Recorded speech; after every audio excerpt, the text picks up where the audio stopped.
আমরা করেছি, আন্দোলন করে এই দেশকে স্বাধীন করেছি, আন্দোলন করে গণতন্ত্র ফিরে এনেছি, আন্দোলন করে আমরা দেশের উন্নয়ন করেছি।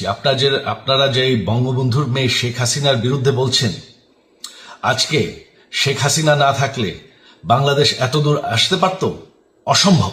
কেউ কল্পনা করতে পারে নাই যে বাংলাদেশ এরকম উন্নতি করবে, এরকম উন্নয়ন হবে। ঠিক আছে, শেখ হাসিনার পর আপনাদের কি হবে সেটা আমারও চিন্তার বিষয় না, আমার পরিবারের আর চিন্তার বিষয় না, আপনারা বুঝবেন। তবে এইভাবে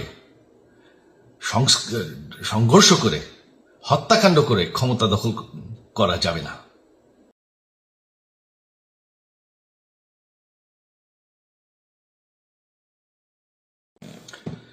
আমি সজীব ওয়াজেদ জয় বলছি।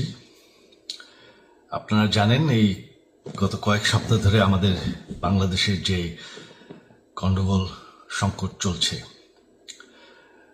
এই যে ছাত্রদের কোটা বিরোধী আন্দোলন, কোটার বিরুদ্ধে আমরাও ছিলাম। শুরুর থেকেই আমাদের সরকার কোটা সরিয়ে দিয়েছে, আমাদের সরকার তাদের সম্পূর্ণ দাবি মেনে নিয়েছে।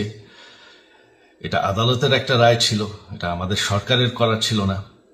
তাও আমরা অ্যাপিল করে দ্রুত এই কোটা তুলে দেই। তাতেও আন্দোলনকারীরা সন্তুষ্ট না। আমরা তাদেরকে আলোচনায় ডেকেছি, আমরা একটা জুডিশিয়াল কমিশন করেছি, যে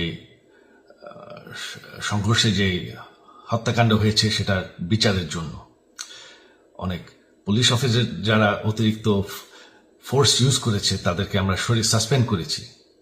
তাতেও এই আন্দোলনকারীরা সন্তুষ্ট নয়। আমরা যতই ছাড় দেন, প্রধানমন্ত্রী নিজেই তাদেরকে ডেকেছেন যে আসেন আমরা আলোচনায় বসি, তাতেও তারা সন্তুষ্ট না। আমরা যতই ছাড় দিতে থাকি, যতই তাদের দাবি মেনে নিতে থাকি, তারা কিছুতেই সন্তুষ্ট না, তারা খালি দাবি বাড়িয়ে যাচ্ছে। এখন দাবি হচ্ছে যে সরকারের পতন। তবে সরকারের পতন হওয়ার পর কি হবে? কি হবে এটা কেউ ভেবেছে? আমরা বাংলাদেশে গণতন্ত্র রক্ষা করে রাখতে চাই। সরকার পতন করে নতুন সরকার আসার সাংবিধানিক অনুযায়ী শুধুমাত্র একটি উপায় আছে, সেটা হচ্ছে নির্বাচন। আমাদের সুপ্রিম কোর্ট রায় দিয়েছে যে কোনো অনির্বাচিত সরকার 1 মিনিটের জন্য ক্ষমতা নিতে পারবে না। তো তাদের এই নির্বাচনের দাবিও যদি আমরা মেনে নেই, তো তারা তো এই পর্যন্ত কোনো দাবি, আমরা যত দাবিতেই রাজি হয়েছি তারা তাদের দাবি বেরিয়ে যাচ্ছে। তার মানে কি, আমরা যদি এখন এই নির্বাচন, সরকার পতনের দাবিও মেনে নেই, তারা তখন দাবি করবে যে না, এই সরকারের আন্ডারে এই নির্বাচন আমরা মানব না। তখন কি হবে? এটা কেউ ভেবেছে? জানি আমাদের সেই সুশীল সমাজ আবার আলোচনা করছে সেই তত্ত্বাবধায়ক সরকারের অভিজ্ঞতা তো আমাদের আছে, আপনারা ভুলে গেছেন? সেই তত্ত্বাবধায়ক সরকারকে নষ্ট করে দেওয়া হয়েছিল বিএনপির আমলে ইলেকশন রিগ করার জন্য। তারপর যখন আরেক তত্ত্বাবধায়ক সরকার আসলো, দেশের কি অবস্থা হয়েছিল? শেষমেশ সব থেকে বড় কথা যে আমাদের সংবিধানে স্পষ্ট বলা আছে এবং আমাদের সুপ্রিম কোর্ট রায় দিয়েছে যে অনির্বাচিত সরকার 1 মিনিটের জন্য দেশের ক্ষমতায় থাকতে পারবে না। আমরা আওয়ামী লীগ, আমরা আন্দোলন করেছি, আন্দোলন করে এই দেশকে স্বাধীন করেছি, আন্দোলন করে গণতন্ত্র ফিরে এনেছি, আন্দোলন করে আমরা দেশের উন্নয়ন করেছি। আপনারা যে বঙ্গবন্ধুর মেয়ে শেখ হাসিনার বিরুদ্ধে বলছেন, আজকে শেখ হাসিনা না থাকলে বাংলাদেশ এতদূর আসতে পারত? অসম্ভব। কেউ কল্পনা করতে পারে নাই যে বাংলাদেশ এরকম উন্নতি করবে, এরকম উন্নয়ন হবে।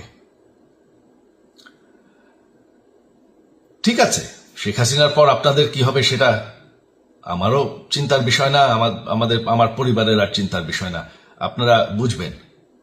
তবে এইভাবে সংঘর্ষ করে হত্যাকাণ্ড করে ক্ষমতা দখল করা যাবে না। এটা আর আন্দোলন না। যখন পুলিশ হত্যা করা হচ্ছে, নিরীহ মানুষের উপর হত্যাকাণ্ড চলছে, মানুষের বাসায় আগুন দেওয়া হচ্ছে, জার্নালিস্টদেরকে হত্যা করা হচ্ছে, এটা হয়ে গেছে সন্ত্রাস। আর সন্ত্রাস মোকাবেলা শুধুমাত্র একটি ভাবে করা যায়। আমার অনুরোধ, আমাদের ল এনফোর্সমেন্ট, আমরা অনেক ধৈর্য ধরেছি, তবে এখন আর এটা সহ্য করা যাবে না।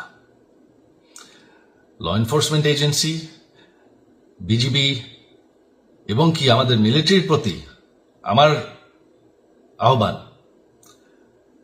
যে আপনাদের দায়িত্ব হচ্ছে আমাদের দেশের মানুষকে নিরাপদ রাখা এবং আমাদের দেশকে নিরাপদ রাখা, আমাদের দেশের সংবিধানকে নিরাপদ রাখা, সংবিধানকে রক্ষা করা।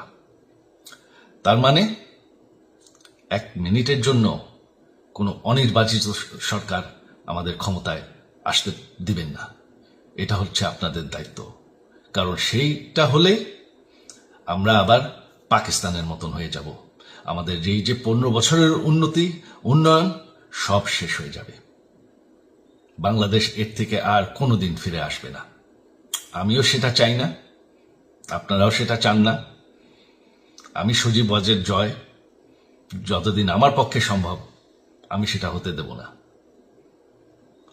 জয় বাংলা, জয় বঙ্গবন্ধু।